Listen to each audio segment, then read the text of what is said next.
What's good, guys? Everything Football here, dropping the first episode of our brand new podcast, The EF Show. In this podcast, we'll be talking about everything that's going on in the footballing world and more.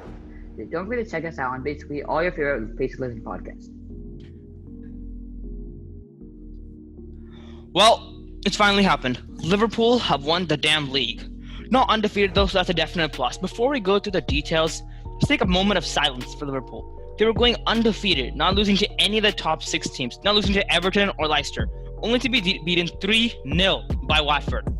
That is sad. Not only that, just when they were 2 matches away from winning the league, it was suspended. Looked like their amazing season will go down the drain thanks to some weird guy's obsession with bats. This time though, luck favored them and they ended up winning the league, their first title in over 30 years. But just when they win, they can't celebrate, raising the trophy in an empty stadium, an experience only Man City can relate to. They can't parade in the streets, and honestly, a very sad way to win the title. But for Liverpool, a title's a title. They could also set the record for the most points in one season by winning all of their 7 remaining games, which would put them at 107 points, or winning all their games and losing 2, which would get them at 101 points, beating, wait for it, Man City. Speaking of Man City, they're probably the only team not negatively affected by coronavirus. Think about it. They were ahead of their time. They've been social distancing since forever. That's probably why Pep was pissed off. He was probably like, see, we're not losers, we're practicing social distancing. So let's not forget the real hero in Liverpool's title win, VAR. Easily the player of the season. And speaking of Liverpool titles, the Champions League is coming back this season. But this time, there's only one leg matches.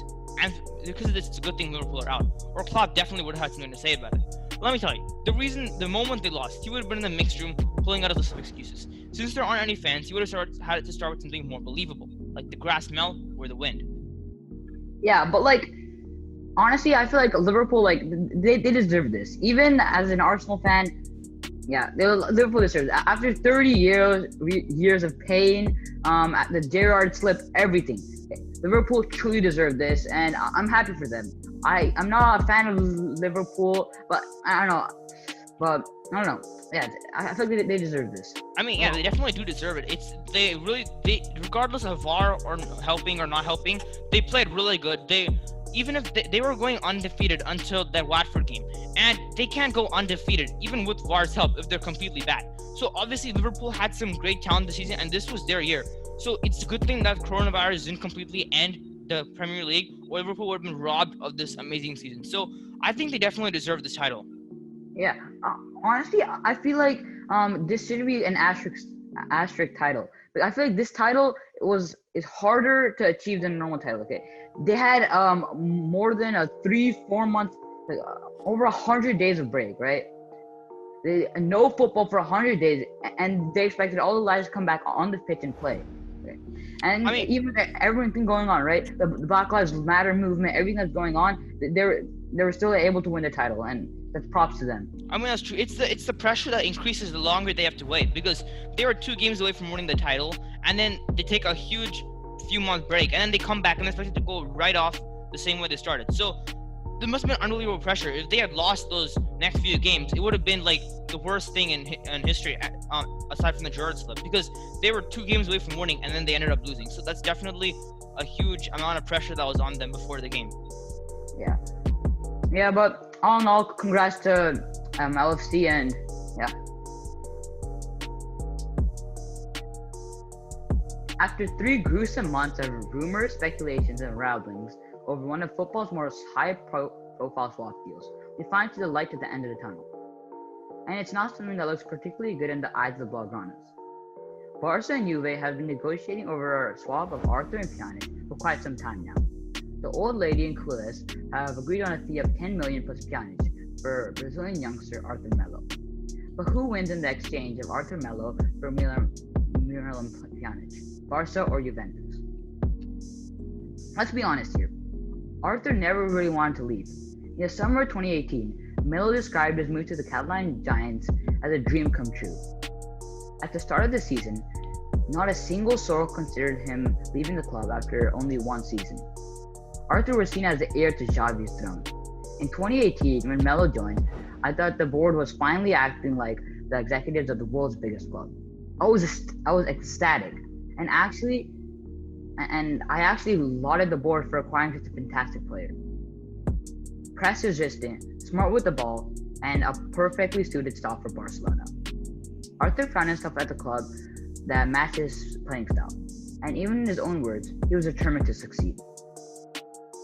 But I guess the love was only one way, because Arthur isn't seen as a footballer who furnishes the job for Barcelona, rather as an asset to increase the transfer budget. Arthur was the biggest reason trade talks took this long, and I honestly don't blame him for opting out of the club. From Pjanic's point of view, a move to the Camp Nou at the age of 30 is actually something that he would have never have dreamt about. To gain an opportunity to join a club at Barca's stature, testing his abilities in La Liga would have instantly attracted him. For Miralem, this is another step up. He certainly sees this as a fresh start at one of the best clubs in the world for a few years. In addition to the demand for a new move, one can actually see why he wants to move from Turin. Currently, he's having one of the worst seasons in Juve colors, and it's partially his fault, but the majority of the issues pertain to his inability to fit into Sarri's scheme. After the result of this, his overall performances have dropped. At 30, it's rare for a player to receive opportunities to move to another high-profile club, and for a player of the Bosnian's caliber, it is no surprise that Barcelona wants him. Okay, I don't know where to start with this. What on earth are Barca thinking?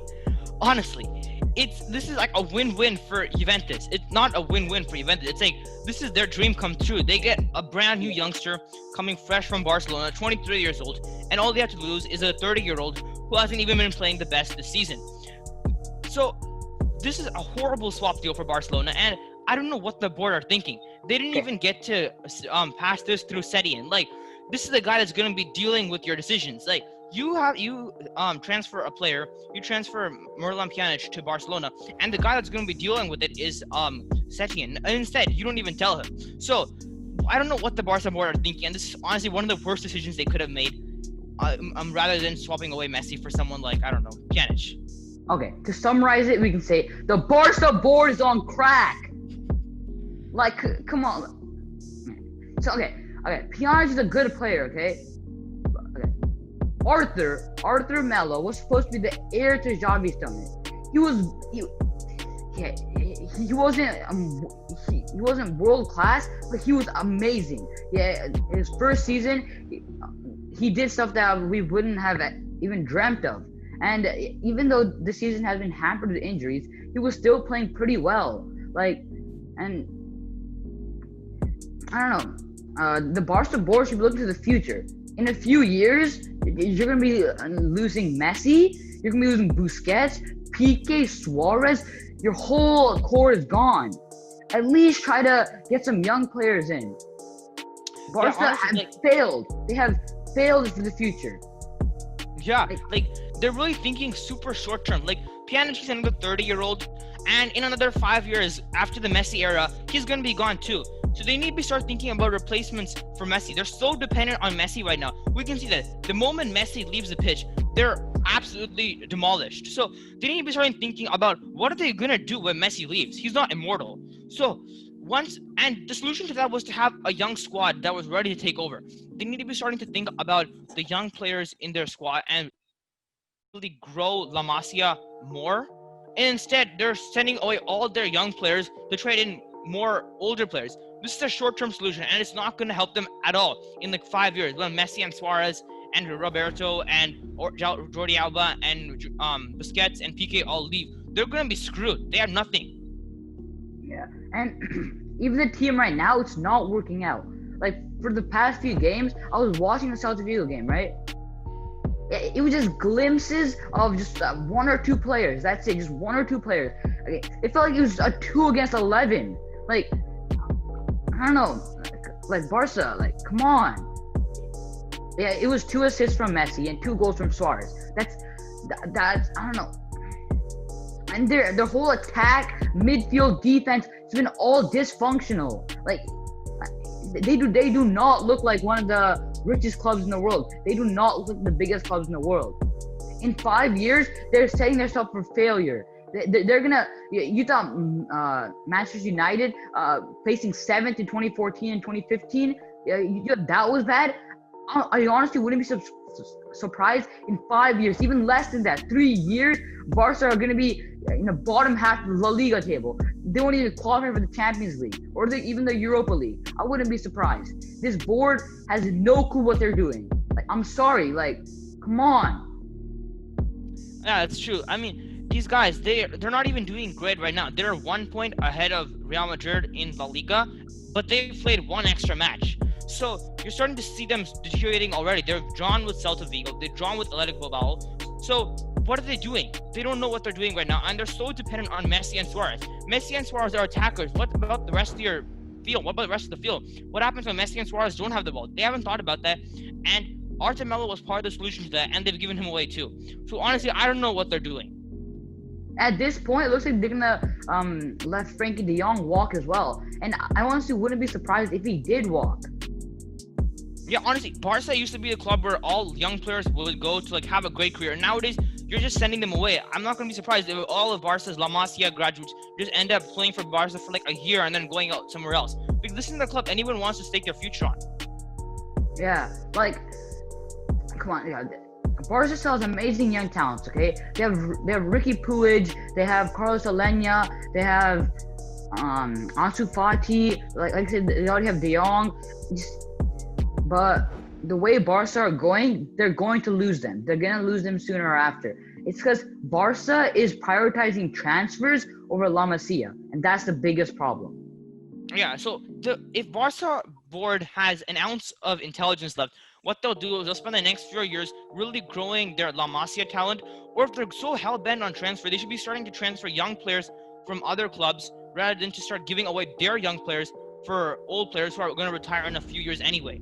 There's a reason why Juventus gave 10 million extra along with Pjanic, because they're the winners in this transfer. They get a 23-year-old youngster from Barcelona, and they're only losing a 30-year-old. So there's a reason why Juventus paid extra money. Yeah, Juve are easily the winners of this trade, and that's no doubt. Arjen Robben, Dutch star, World Cup runner-up, one of Bayern's icons in the 21st century, retired last year, or not. Arjen Robben is back.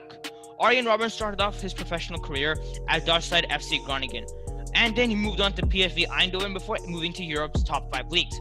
After he announced that he would leave Bayern after almost a decade of success with the club, Groningen supporters started a campaign in 2018 to bring him back. Even Dutch clubs have more involved followings than Man City. Anyway, the measure failed. Or did it? Now, EFCN reports, as well as other outlets, that Arjen Robben is signing for FC Groningen again. He can't stay away from football. He's 36-year-old right now. He's won the Champions League. He's won the Bundesliga multiple times with Bayern, and he's played for Real Madrid. He's finished 2nd and 3rd place in the World Cup with the Netherlands. And honestly, he had a great career. Now he's 36-year-old and he's coming back to a lower tier Dutch side. I don't know what he's thinking, but it might be a good move. Yeah, I feel like Arjen Robben can easily fit there. I feel like he might come as a player manager role, as we saw with Vincent Kompany at Anderlecht, like when he came back there. I think that's what Arjen Robben is going to be focusing on doing. And Arjen Robben truly, I think even at 36, I think he has a lot to offer. In the last few years I've been playing, we saw that he was deteriorating, but he was still one of Bayern's best players, and he's been in the Ballon d'Ors in the beginning of the 21st for the whole 21st century, and yeah, it's been insane about what he's done. So I think he can continue to do that at 36. I mean, it's really debatable. He's definitely a really good player at 36, but I don't know what he's trying to do with his career. He's had a great career, and at one point he needs to stop, because he goes to Groningen, and if he doesn't perform up to caliber, it's going to look even worse, because now we have these high expectations for Arjen Robben. We expect him to be doing what he's done with Bayern Munich at FC Groningen. So if he doesn't perform up to those standards at 36, it's going to look extremely bad, even though it's not even that as bad as everybody else. He might be the star of FC Groningen, but if he doesn't perform up to his Bayern Munich caliber, it's going to look bad.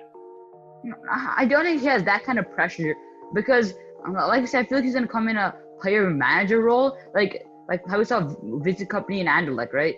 Vincent Kompany in Anderlecht, not too much people have been really caring about how he's playing or how he's doing, right? And it's kind of like I don't know, like a Zlatan at MLS, but the Dutch league is way harder. So I'm not completely sure about that.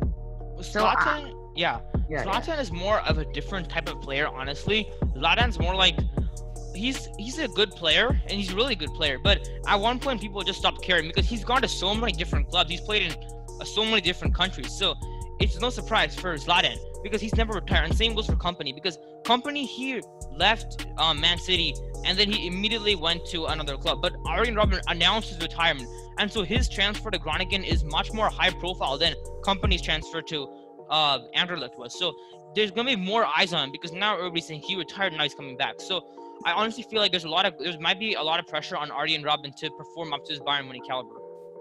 Yeah, it'll be cool to see what's gonna go on, and yeah. So what's currently going on in the top 5 leagues in Europe right now? So out of the top 5 leagues, 3 have already been decided. Okay, so the Farmers League was cancelled, and the title went to PSG, as usual. The Bundesliga was won by Bayern Munich for like the 167th time in a row, and the Premier League was won by Liverpool. Congrats to them, like we said before. And the remaining 2 leagues who are yet to crown a champion are La Liga and Serie A. The top 3 teams who really have a chance to win the Serie A are Lazio and Juve. Both teams have 10 games remaining, and Juventus are up by 4. The Bianconeri are most likely going to pull away to win the league for their 400th, 600, something like that, time in a row. But the most intriguing title race is the Real versus Barcelona in La Liga. The Galacticos are 1 point behind league leaders Barca with the game in hand. In the title race, I feel like there's some pressure on both Barca and Juve to win because Juve are like, you look at the Serie A right now, and the expectation is literally on Juventus to win every single time. Sometimes you see some sort of a challenge from like Inter Milan or Napoli, but majority of the time when Juve win, no one is like surprised. The La Liga is much more competitive with there being 3 teams that always have some sort of a chance, being Barca, Atletico, and Real. In this time, Atletico really don't have a chance left, but Barca and Real is like the real shocker because Barca were leading by a lot when football returned, and now after a bunch of lackluster performances, they're only 1 point ahead with Real Madrid having a game in hand. Real Madrid need just a draw and they'll be tied, and if they win, they'll be ahead by 2 points. So this is an insane pressure on Barca, and they've really screwed this up. Yeah, and Juve is up by 4 points, so I think they'll easily pull away against Lazio. Yeah, but Juve, they have pretty lackluster performances, except their recent correct me if I'm wrong, 4-0 win with Gonzalo Higuain and Ronaldo scoring. But I feel like Juve easily pull away. But the La Liga one, yeah, it's hard. But from now, I kind of have to give this title to Real Madrid. I think they'll pull away, and I feel like both Real and Barca are gonna drop points. Barca are dropping points, and Real is gonna end up dropping some points as well. But I think in the end, I think Real may be able to see it. The team is playing really well. Like Marco Asensio, he came out of an injury. He's playing really well. Sergio Ramos is apparently taking free kicks now. Apparently he scored one. I don't know. This team, they're coming together. Hazard has been pretty good. Yeah. After all the fat jokes, after him calling a failed transfer from Chelsea. But props to Zidane. Yeah. Yeah, Zidane's really made a comeback with Real Madrid. They were like completely in disarray after like what was that, like 2-3 managers, Lopetegui, Solari, completely screwing the job up. You got Zidane back, and Zidane turning Real Madrid around.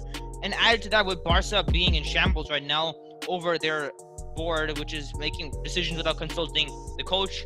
So we don't even know what's going on with Barca anymore. It's like they're completely dysfunctional, and Real Madrid are really taking advantage of this. And I think they have a really good chance at playing with the La Liga for the first time since a long time ago. Yeah, so I think we have to maybe call the race for Madrid and Juventus, which is doubly bad for Barcelona. So it should be really interesting, and it should be interesting the next couple of weeks. Yeah, but honestly, I want to give a big props to Lazio for making it this far and challenging Juve. No, that's true. I mean, no one gave Lazio half a chance. Everybody thought if there was going to be a race, it was going to be between Juve and Inter Milan. But Lazio ended up stealing the show. Yeah, I feel like Inter Milan in the second half of the season, Napoli, they were underperforming for most of the season, and Inter Milan they underperformed the second half of the season. They had Lautaro Martinez, Christian Eriksen, Romelu Lukaku, Alexis Sanchez as well. They had so many big players, except they just weren't able to do it. The chemistry just didn't work out well. Alexis Sanchez got injured as well. So yeah. But the most interesting will be La Liga, and it'll be fun to see how they go. Yeah. So speaking of dysfunctional, look at Napoli. They sacked their coach after he took them to the Champions League round of 16. Well, that's not dysfunctional. I don't know what is. Yeah. There's I don't know. It's been an interesting season, and yeah. That's all for now, guys. Make sure you guys stay tuned for more of our podcasts. We'll be dropping these every week on Sunday on Spotify, YouTube, and all your other favorite places to catch podcasts. Make sure you guys, if you're watching on Spotify, follow us. If you're watching on YouTube, subscribe to our YouTube channel. Like the video. If you're watching on Spotify, follow us on YouTube again. And stay tuned for more videos on YouTube and more podcasts. That's all for now. Peace out.